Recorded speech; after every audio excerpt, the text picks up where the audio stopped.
Bugün en kutsal kabul ettiğimiz alışkanlıklarımızdan birini, okumayı ele alıyoruz. Ama durun, bu bir övgü olmayacak. Tam tersine filozof Arthur Schopenhauer'ın zihninizi kurcalayan o kışkırtıcı sorusuna odaklanacağız. Ya okumak bizi daha zeki yapmak yerine aptallaştırıyorsa? Hepimiz aynı nasihatle büyüdük, değil mi? Daha çok oku, daha zeki ol. Peki ya bu denklemin bir de görünmeyen, karanlık bir yüzü varsa? Ya o çok övdüğümüz okuma eylemi aslında kendi başımıza düşünmemizin önündeki en büyük engele dönüşüyorsa? Şimdi bu cüretkar fikrin derinliklerine inelim. Schopenhauer bu konuda yalnız değil, hatta kendi eserine yazar William Hazlitt'ten bir alıntı eklemiş. Ve Hazlitt'in söylediği şey gerçekten çok çarpıcı. Diyor ki, eğer elinden okumaktan ve yazmaktan başka bir şey gelmiyorsa, o zaman hiç okuma yazma bilmesen daha iyi. Düşünsenize ne kadar sert bir eleştiri. Peki ama nasıl olur da okumak gibi iyi bir şey kötü bir şeye dönüşebilir? İşte Hazlitt ve Schopenhauer'ın tezi tam olarak bu. Onlara göre aşırı okumak bir süre sonra zihinsel bir koltuk değneği haline geliyor. Bizi sadece hayattan koparmakla kalmıyor, aynı zamanda kendi özgün düşüncelerimizden bile uzaklaştırıyor. Şu meşhur kitap kurduğu imajını bir düşünün. Schopenhauer'e göre bu kişi kitapları dünyayı anlamak için bir mercek gibi kullanmıyor. Hayır, tam tersine, hayattan saklanmak için bir perde gibi kullanıyor. Yani kelimeler bir pencere değil, bir duvara dönüşüyor. Hayatı yaşamak yerine hayat hakkında okuyarak kendimizi kandırdığımız bir tuzak bu. İşte meselenin özü tam da burada yatıyor. Sürekli olarak başkalarının hazır düşüncelerini zihnimize doldurduğumuzda kendi düşünme kaslarımız tembelleşiyor, zayıflıyor. Zihin, fikir üreten bir fabrika olmaktan çıkıp başkalarının fikirlerinin biriktiği tozlu bir depoya dönüşüyor. Yani zihnimiz ödünç alınmış bir zihin haline geliyor. Bunu şöyle somutlaştırabiliriz. Bu okumuş dediğimiz kişi eşyanın kendisinden çok isimleriyle ilgilenir. Mesela size bir çiçeğin Latince adını, hangi familyadan geldiğini, tüm botanik özelliklerini sayabilir. Ama o çiçeğe hiç dokunmamış, kokusunu içine çekmemiş olabilir. Yani bir şey hakkında her şeyi bilir ama o şeyin kendisini, özünü hiç tecrübe etmemiştir. Hazlitt'in listesi de tam olarak bu cehaleti gözler önüne seriyor. Sanattan, müzikten, pratik becerilerden, doğadan bir haber bir okumuş portresi. Düşünsenize, antik haritaları ezbere bilip kendi mahallesinde kaybolan bir tarihçi ya da optik teorilerini anlatıp baktığı barbağın yuvarlak mı kare mi olduğunu anlayamayan bir fizikçi. Gerçekten de çok ironik değil mi? İşte bütün mesele bu ikilemde düğümleniyor. Bir tarafta okumuş var, başkalarının söylediklerini papağan gibi tekrarlayan, kelimelerden bir dünya kuran kişi, diğer tarafta ise düşünür var, kendi başına düşünebilen, orijinal fikirler üreten, gerçek dünyada yaşayan kişi. Şimdi kendimize sormamız gereken soru şu, zihnimiz bir kütüphane mi yoksa bir atölye mi? Okumuş ve düşünür arasındaki bu ayrım bizi doğrudan Schopenhauer'ın tezinin merkezine taşıyor. Yani malumat ile kavrayış arasındaki o devasa farka. Schopenhauer için bu iki kavram arasında dağlar kadar fark var. Malumat dediği şey, başkalarından topladığımız ham bilgi, yani bugünün dünyası için konuşursak Google'dan bulup kopyala yapıştır yaptığımız veriler.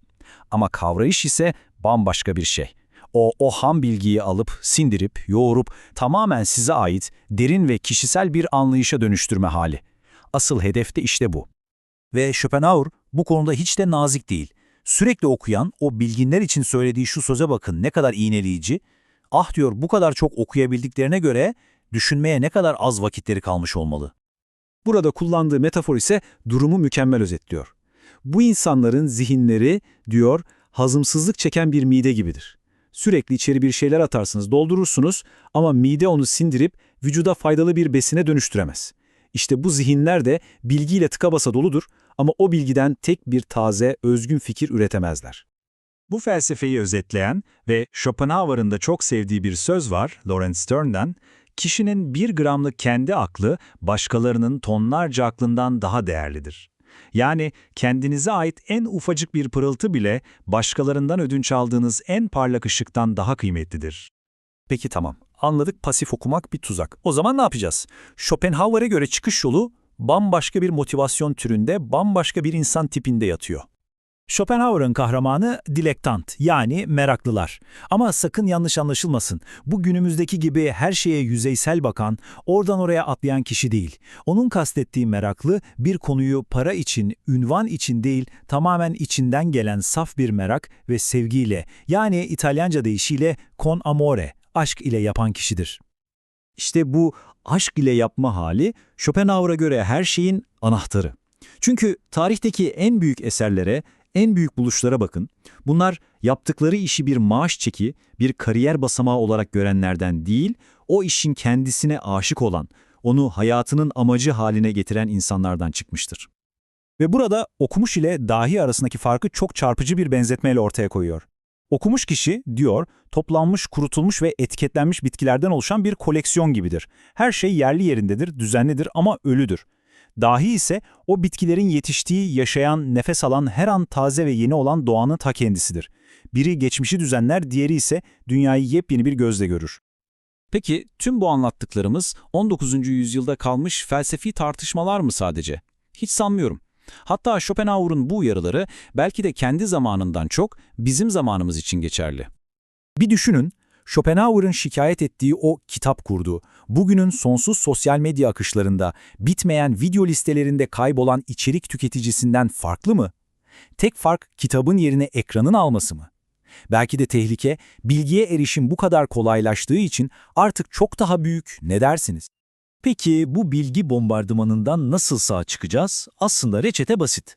Birincisi, tükettiğinizden daha fazlasını düşünün. Zihninize sürekli yeni bir şeyler doldurmak yerine sessizliğe ve düşünmeye zaman ayırın. İkincisi, sadece okumakla, izlemekle kalmayın, dışarı çıkın ve doğrudan deneyimleyin. Ve üçüncüsü, belki de en kritiği, topladığınız o ham bilgiyi kendi özgün anlayışınıza, kendi kavrayışınıza dönüştürmeyi hedefleyin. Ve sonunda Schopenhauer'un bu analizi bizi tek bir can alıcı soruyla yüzleşmeye zorluyor.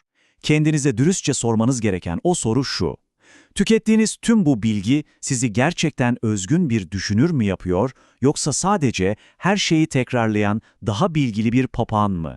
Cevabı size bırakıyoruz.